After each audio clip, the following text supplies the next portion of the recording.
La gallina degollada. Todo el día sentados en el patio en un banco, estaban los 4 hijos idiotas del matrimonio Mazzini-Ferraz. Tenían la lengua entre los labios, los ojos estúpidos y volvían la cabeza con la boca abierta. El patio era de tierra, cerrado al oeste por un cerco de ladrillos.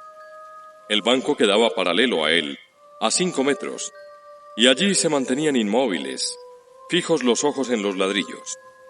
Como el sol se ocultaba tras el cerco, al declinar, los idiotas tenían fiesta. La luz enceguecedora llamaba su atención al principio. Poco a poco sus ojos se animaban. Se reían al fin estrepitosamente, congestionados por la misma hilaridad ansiosa, mirando el sol con alegría bestial como si fuera comida. Otras veces, alineados en el banco, zumbaban horas enteras, imitando al tranvía eléctrico. Los ruidos fuertes sacudían a sí mismo su inercia y corrían entonces, mordiéndose la lengua y mugiendo alrededor del patio. Pero casi siempre estaban apagados en un sombrío letargo de idiotismo y pasaban todo el día sentados en su banco, con las piernas colgantes y quietas, empapando de glutinosa saliva el pantalón. El mayor tenía 12 años y el menor 8. En todo su aspecto sucio y desvalido, se notaba la falta absoluta de un poco de cuidado maternal. Esos 4 idiotas, sin embargo, habían sido un día el encanto de sus padres. A los 3 meses de casados, Mazzini y Berta orientaron su estrecho amor de marido y mujer y marido, hacia un porvenir mucho más vital, un hijo. ¿Qué mayor dicha para 2 enamorados que esa honrada consagración de su cariño, libertado ya del vil egoísmo de un mutuo amor sin fin ninguno, y lo que es peor para el amor mismo, sin esperanzas posibles de renovación? Así lo sintieron Mazzini y Berta, y cuando el hijo llegó, a los 14 meses de matrimonio, creyeron cumplida su felicidad. La criatura creció bella y radiante, hasta que tuvo 1 año y medio. Pero en el 20º mes, sacudiéronlo una noche de convulsiones terribles, y a la mañana siguiente no conocía más a sus padres. El médico lo examinó con esa atención profesional que está visiblemente buscando la causa del mal en las enfermedades de los padres. Después de algunos días, los miembros paralizados recobraron el movimiento, pero la inteligencia, el alma, aún el instinto, se habían ido del todo. Había quedado profundamente idiota, baboso, colgante, muerto para siempre sobre las rodillas de su madre. «¡Hijo! ¡Mi hijo querido!», sollozaba ésta sobre aquella espantosa ruina de su primogénito. El padre, desolado, acompañó al médico afuera. «A usted se le puede decir. Creo que es un caso perdido. Podrá mejorar, educarse en todo lo que le permita su idiotismo, pero no más allá». «Sí, asentía Mazzini. «Pero dígame, ¿usted cree que es herencia que...?» «En cuanto a la herencia paterna, ya le dije lo que creí cuando vi a su hijo. Respecto a la madre, hay allí un pulmón que no sopla bien. No veo nada más. Pero hay un soplo un poco rudo. Hágala examinar bien». Con el alma destrozada de remordimiento, Mazzini redobló el amor a su hijo, el pequeño idiota que pagaba los excesos del abuelo. Tuvo asimismo que consolar, sostener sin tregua a Berta, herida en lo más profundo por aquel fracaso de su joven maternidad. Como es natural, el matrimonio puso todo su amor en la esperanza de otro hijo. Nació este, y su salud y limpidez de risa reencendieron el porvenir extinguido. Pero a los 18 meses, las convulsiones del primogénito se repetían, y al día siguiente amanecía idiota. Esta vez los padres cayeron en honda desesperación.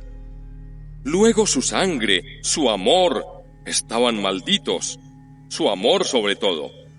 28 años él, 22 ella, y toda su apasionada ternura no alcanzaba a crear un átomo de vida normal. Ya no pedían más belleza e inteligencia como en el primogénito. Pero un hijo como todos. Del nuevo desastre brotaron nuevas llamaradas de dolorido amor. un loco anhelo de redimir de una vez para siempre la santidad de su ternura. Sobrevinieron mellizos, y punto por punto repitióse el proceso de los dos mayores. Mas por encima de su inmensa amargura, quedaba a Mazzini y Berta gran compasión por sus 4 hijos. Hubo que arrancar del limbo de la más honda animalidad no ya sus almas, sino el instinto mismo abolido. No sabían deglutir, cambiar de sitio, ni aún sentarse. Aprendieron al fin a caminar, pero chocaban contra todo, por no darse cuenta de los obstáculos. Cuando los lavaban, mugían hasta inyectarse de sangre el rostro. Animábanse solo al comer, o cuando veían colores brillantes u oían truenos. Se reían entonces, echando afuera lengua y ríos de baba, radiantes de frenesí bestial. Tenían en cambio cierta facultad imitativa, pero no se pudo obtener nada más. Con los mellizos pareció haber concluido la aterradora descendencia. Pero pasados 3 años, desearon de nuevo ardientemente otro hijo, confiando en que el largo tiempo transcurrido hubiera aplacado a la fatalidad. No satisfacían sus esperanzas. Y en ese ardiente anhelo que se exasperaba, en razón de su infructuosidad, se agriaron. Hasta ese momento, cada cual había tomado sobre sí la parte que le correspondía en la miseria de sus hijos. Pero la desesperanza de redención ante las 4 bestias que habían nacido de ellos echó afuera esa imperiosa necesidad de culpar a los otros, que es patrimonio específico de los corazones inferiores. Iniciáronse con el cambio de pronombres, tus hijos. Y como a más del insulto había la insidia, la atmósfera se cargaba. Me parece, díjole una noche Mazzini, que acababa de entrar y se lavaba las manos, que podrías tener más limpios a los muchachos. Berta continuó leyendo como si no hubiera oído. Es la primera vez, repuso al rato, que te veo inquietarte por el estado de tus hijos. Mazzini volvió un poco la cara a ella con una sonrisa forzada. De nuestros hijos, me parece. Bueno, de nuestros hijos. ¿Te gusta así?, alzó ella. Esta vez Mazzini se expresó claramente. Creo que no vas a decir que yo tenga la culpa, ¿no? Ah, no, se sonrió Berta, muy pálida. Pero yo tampoco, supongo. No faltaba más, murmuró. ¿Que no faltaba más? Que si alguien tiene la culpa no soy yo, entiéndelo bien. Eso es lo que te quería decir. Su marido la miró un momento, con brutal deseo de un momento con insultarla. Dejemos, articuló, secándose por fin las manos. Como quieras, pero si quieres decir, Berta, como quieras. Este fue el primer choque y le sucedieron otros.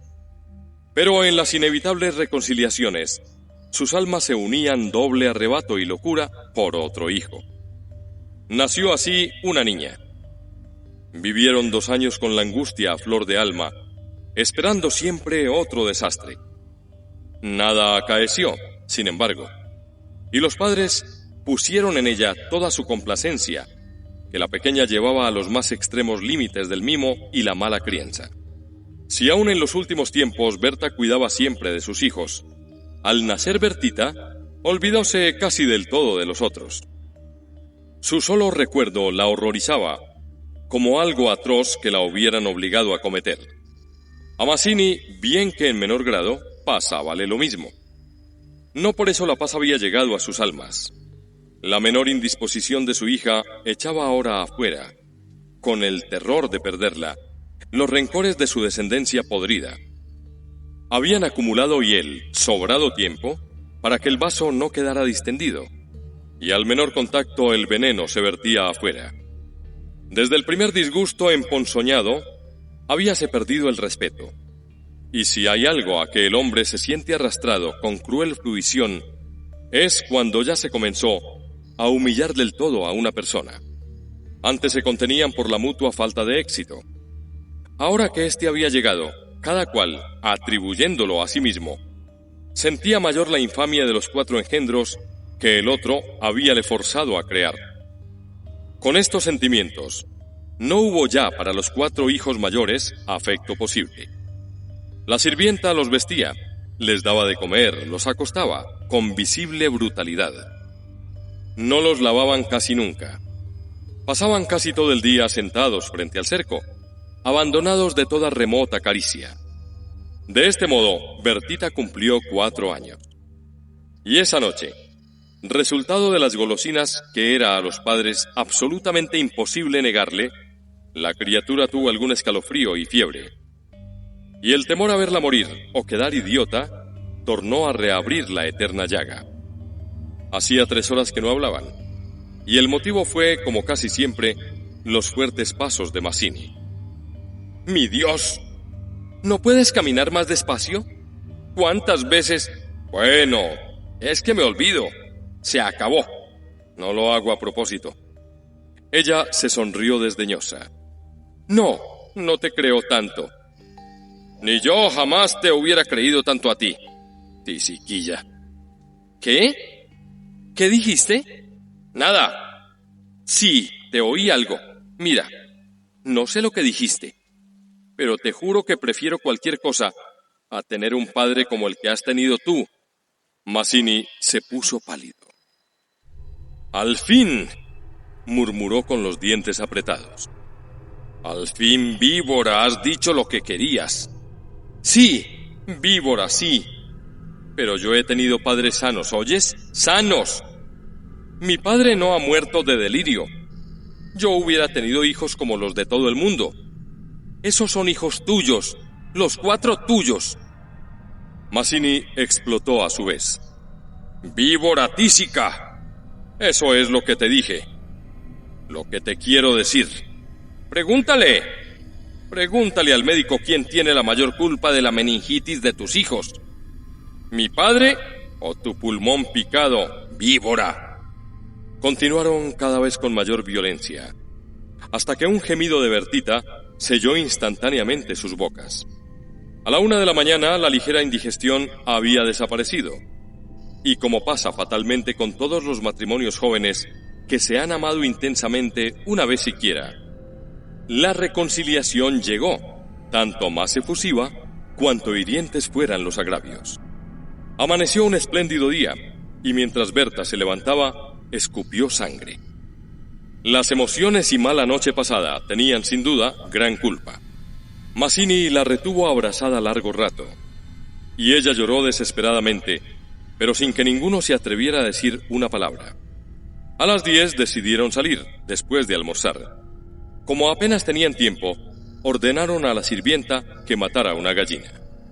El día radiante había arrancado a los idiotas de su banco, de modo que mientras la sirvienta degollaba en la cocina al animal, desangrándolo con parsimonia, Berta había aprendido de su madre este buen modo de conservar frescura a la carne. Creyó sentir algo como respiración tras ella. Volvióse y vio a los 4 idiotas con los hombros pegados uno a otro, mirando estupefactos la operación.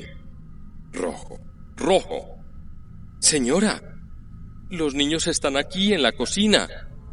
Berta llegó. No quería que jamás pisaran allí, y ni aún en esas horas de pleno perdón, olvido y felicidad reconquistada, podía evitarse esa horrible visión. Porque, naturalmente, cuanto más intensos eran los raptos de amor a su marido e hija, más irritado era su humor, más irritable era su humor con los monstruos. ¡Que salgan, María! ¡Échelos! ¡Échelos, le digo!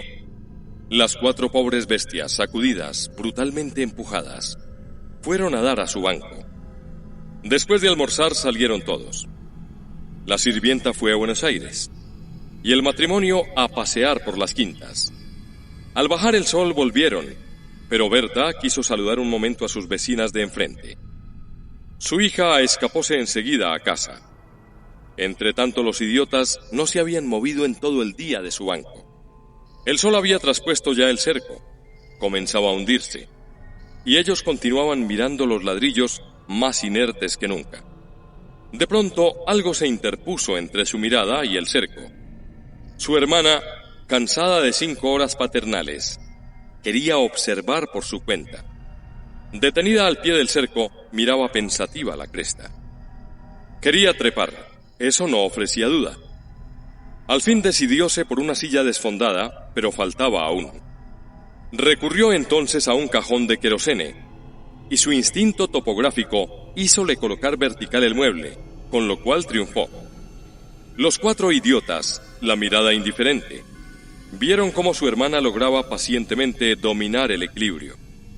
Y como en puntas de pie, apoyaba la garganta sobre la cresta del cerro, entre sus manos tirantes. Viéronla mirar a todos lados y buscar apoyo con el pie para alzarse más. Pero la mirada de los idiotas se había animado.